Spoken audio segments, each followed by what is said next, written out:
ഇസ്ലാമാബാദിൽ തീമഴ പെയ്യിച്ചുകൊണ്ടാണ് പാകിസ്ഥാന്റെ അഹങ്കാരത്തിന് ഇന്ത്യ ശക്തമായ മറുപടി നൽകിയത്. പാകിസ്ഥാനിലെ പ്രധാന നഗരങ്ങളിലെല്ലാം ശക്തമായ ആക്രമണങ്ങൾ നടക്കുന്നുണ്ടെന്നാണ് റിപ്പോർട്ടുകൾ. പാകിസ്ഥാൻ സൈനിക മേധാവിയുടെയും പ്രധാനമന്ത്രിയുടെയും വസതിക്ക് അടുത്തുവരെ നടന്ന ഉഗ്രസ്ഫോടനത്തിൽ പാകിസ്ഥാൻ ഒന്നാകെ വിറച്ചു കഴിഞ്ഞു. ലാഹോറിൽ വാൾട്ടൺ വിമാനത്താവളത്തിനും നഗരത്തിലെ കന്റോൺമെന്റ് പ്രദേശത്തിനും സമീപം ഒന്നിലധികം സ്ഫോടനങ്ങളാണ് റിപ്പോർട്ട് ചെയ്യപ്പെട്ടത്. റാവൽപിണ്ടിയിലെ ജനറൽ ആസ്ഥാനം, പ്രധാനമന്ത്രി ഷഹബാസ് ഷെരീഫിന്റെ ഔദ്യോഗിക വസതി എന്നിവയുൾപ്പെടെയുള്ള പ്രധാന സൈനിക സ്ഥാപനങ്ങൾക്ക് സമീപമാണ് ഈ പ്രദേശങ്ങൾ. ആക്രമണം ശക്തമായതോടെ പാക് പ്രധാനമന്ത്രി തന്നെ ഇപ്പോൾ ഒളിച്ചു കഴിയുകയാണ്. ഇതിനിടെ പാകിസ്ഥാനിലെ airborne warning and control system വിമാനം ഇന്ത്യൻ സൈന്യം വെടിവെച്ചിട്ടതായും റിപ്പോർട്ടുണ്ട്. ഇത് പാകിസ്ഥാന്റെ വ്യോമ നിരീക്ഷണത്തിനും യുദ്ധമുഖത്തെ ഏകോപന ശേഷിക്കും ഒരു പ്രഹരമായി മാറിയേക്കാം. ഇന്ത്യ ടുഡേയുടെ റിപ്പോർട്ട് പ്രകാരം പാകിസ്ഥാനിലെ പഞ്ചാബ് പ്രവിശ്യയ്ക്കുള്ളിലാണ് AWACS വെടിവെച്ചിട്ടത്. ഇത് സംബന്ധിച്ച ഔദ്യോഗിക സ്ഥിരീകരണം ഇനിയും ലഭിച്ചിട്ടില്ല.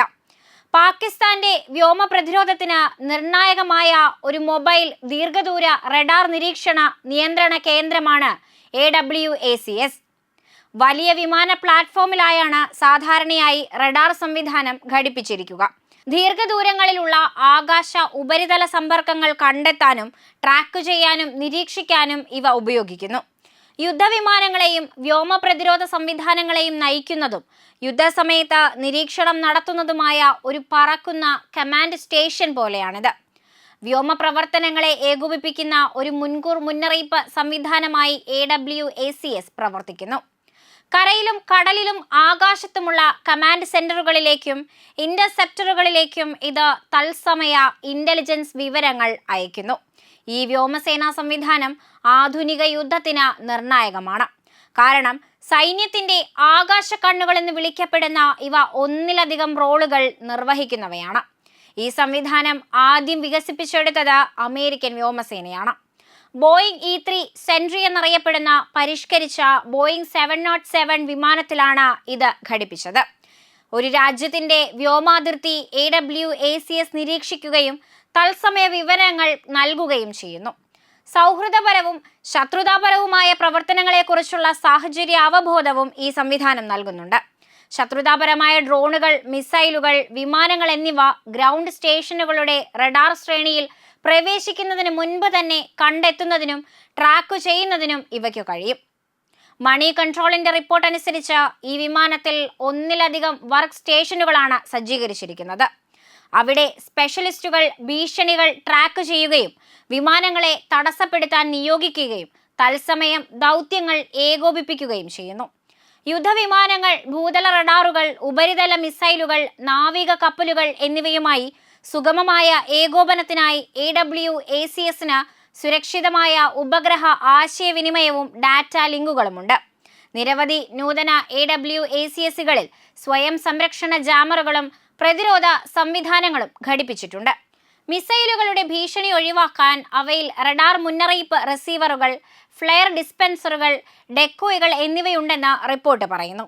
പാകിസ്ഥാന് 9 AWACS വിമാനങ്ങളുണ്ടെന്നാണ് റിപ്പോർട്ട്. 2006 സ്വീഡനിൽ നിന്ന് 4 SAB 2000 എറിയ വിമാനങ്ങൾ അവർ വാങ്ങിയിരുന്നു. 2017നും 2022നും ഇടയിൽ അവർ കൂടുതൽ എറിയ വിമാനങ്ങൾ തങ്ങളുടെ ആയുധപുരയിലേക്ക് ചേർത്തു. അവസാനത്തെ വിമാനം 2024 ജൂലൈ 2-ന് രാജ്യത്തിന് കൈമാറി. പ്രധാന സൈനിക ഉപകരണങ്ങൾ വിതരണം ചെയ്യുന്ന ചൈനയിൽ നിന്ന് 2008-ൽ അവർ 4 ZDK Note 3 AWACS മിസൈലുകൾ വാങ്ങിയിരുന്നുവെങ്കിലും കഴിഞ്ഞ വർഷത്തോടെ അവയെല്ലാം ഡീകമ്മീഷൻ ചെയ്തിരുന്നു. SAB 2000 എറിയയ്ക്ക് 5 ലക്ഷം ചതുരശ്ര കിലോമീറ്റർ തിരശ്ചീനമായും 60,000 അടിയിൽ കൂടുതൽ ലംബമായും ഫലപ്രദമായ നിരീക്ഷണ മേഖലയുണ്ട്. ഉയർന്ന കൃത്യതയോടും ഉയർന്ന അപ്ഡേറ്റ് നിരക്കോടും കൂടി ഇതിന്റെ റഡാർ വസ്തുക്കളെ വേഗത്തിൽ കണ്ടെത്തി ട്രാക്ക് ചെയ്യുന്നു. എല്ലാ കാലാവസ്ഥയിലും S-ബാൻഡ് സാങ്കേതിക വിദ്യ മികച്ച പ്രകടനം ഉറപ്പാക്കുന്നുവെന്ന് എയ്റോസ്പേസ് കമ്പനിയായ SAB അതിന്റെ വെബ്സൈറ്റിൽ പറയുന്നു. ഇന്ത്യയുമായുള്ള സംഘർഷം രൂക്ഷമാകുമ്പോൾ AWACS വെടിവെച്ചിടുന്നത് പാകിസ്ഥാന് മറ്റൊരു തിരിച്ചടിയാണ്. ഇത് പാകിസ്ഥാൻ വ്യോമസേനയുടെ വ്യോമ നിരീക്ഷണത്തെ ദുർബലപ്പെടുത്തും. കാരണം വരുന്ന ഭീഷണികൾ തിരിച്ചറിയുന്നതിന് ഈ സംവിധാനം നിർണായകമാണ്. ഇന്ത്യ പാകിസ്ഥാൻ സംഘർഷം ആകാശത്ത് വെച്ച് നടക്കുമ്പോൾ AWACSനെ താഴെ ഇറക്കുന്നത് ഇന്ത്യക്ക് മറ്റൊരു നേട്ടം കൂടിയാണ്. ഇന്ത്യ രാജ്യത്തിന് നേർക്കുള്ള ആക്രമണ ഭീഷണികളെ തടയുകയും പരാജയപ്പെടുത്തുകയും മാത്രമല്ല ചെയ്യുന്നത്, ശത്രുവിന്റെ ആസ്തികളെ കൂടിയാണ് ഇത് പ്രവർത്തനരഹിതമാക്കുന്നത്. AWACS വിമാനങ്ങളുടെ നാശം പാകിസ്ഥാന് വലിയൊരു തിരിച്ചടിയാണ്. ശത്രുവിന്റെ വായുവിലെ ഓരോ നീക്കവും നിരീക്ഷിക്കുന്നതിലും യുദ്ധവിമാനങ്ങൾക്ക് നിർദ്ദേശങ്ങൾ നൽകുന്നതിലും മുഴുവൻ യുദ്ധക്കളവും നിരീക്ഷിക്കുന്നതിലും ഈ വിമാനം ഏറ്റവും പ്രധാനമാണ്. ഒരു തരത്തിൽ പറഞ്ഞാൽ വിമാനം പാകിസ്ഥാന്റെ വ്യോമ നിയന്ത്രണ സംവിധാനമായിരുന്നു. അതിന്റെ നാശം അവരുടെ വ്യോമശക്തിക്ക് ഗുരുതരമായ നാശനഷ്ടമുണ്ടാക്കുമെന്നത് തീർച്ചയാണ്. എല്ലാ പ്രകോപനങ്ങൾക്കും മറുപടി നൽകുമെന്ന് ഇന്ത്യ ഒരിക്കൽ കൂടി വ്യക്തമാക്കിയിരിക്കുകയാണ്. ആ പ്രതികരണം ചരിത്രത്തിൽ രേഖപ്പെടുത്തുന്ന ഒന്നായിരിക്കും. പാകിസ്ഥാൻ തുടങ്ങിവെച്ച തീയിൽ ഇപ്പോൾ അവർ തന്നെയാണ് വെന്തുരുകുന്നത്.